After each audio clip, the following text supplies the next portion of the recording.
Bonjour à tous, bienvenue dans une autre rubrique d'énergie essence. Je suis ravie de vous retrouver aujourd'hui. C'est pour la suite sur l'enfant intérieur. Alors oui, l'enfant intérieur, c'est puissant. Dans la vidéo précédente, je vous ai abordé l'enfant intérieur sur ce qui est de l'ordre des blessures, qui fait que au quotidien, ça continue d'agir.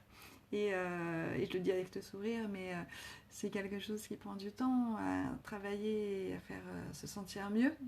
En tout cas, ça résonne profondément en moi parce que ça fait partie des choses que j'ai travaillées et sur lesquelles j'accompagne les personnes.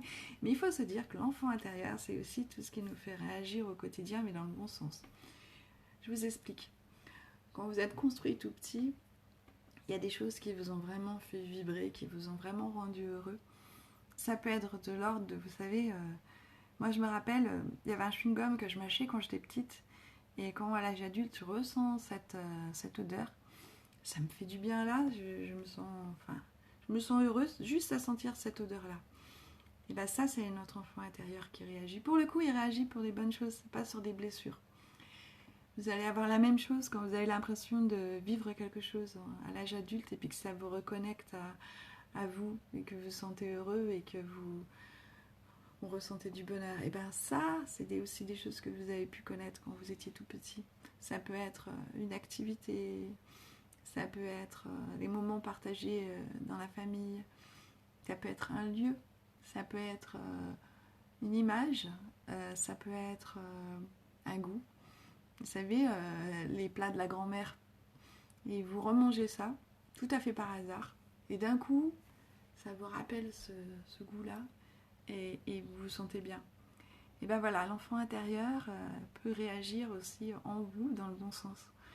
L'idée de travailler sur l'enfant intérieur, quand je propose aux personnes, c'est bien sûr qu'on va aller pour se reconnecter à la blessure originelle, mais après, ça va être de vous donner l'outil nécessaire pour apporter ce qui est nécessaire pour réparer. Et du coup, une fois que vous aurez réparé tout ça, la plupart des choses en tout cas, vous pourrez avoir la liberté de ressentir votre enfant intérieur juste pour les bons côtés, les bonnes choses. Et puis que pour tout ce qui est de l'ordre des blessures, y penser, y ressentir, mais en tout cas pas dans les tripes comme c'était avant, au point de vous sentir très très mal. Ça peut être fugace, ressentir quelque chose, et puis bon, je sais que, mais ça va, je suis ok avec ça. Ça me fait plus souffrir.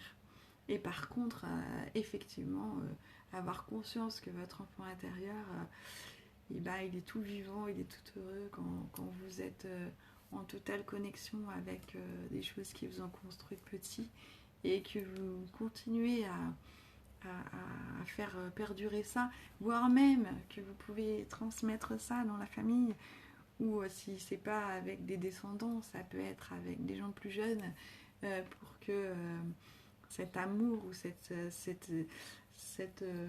sensibilité que vous avez développée dans certains domaines puisse continuer à vivre et passer les générations. C'est ça qui est intéressant aussi, et c'est dans cette compréhension-là que c'est vraiment chouette de travailler sur l'enfant intérieur. Voilà, cette vidéo a complété la précédente sur l'enfant intérieur. Je vous souhaite plein de belles choses. J'espère que ça vous a intéressé. N'hésitez pas à commenter. Vous la retrouverez sur ma chaîne YouTube. Faites-vous plaisir, en tout cas, c'est très important parce que la personne la plus importante, rappelez-vous, c'est vous. À bientôt.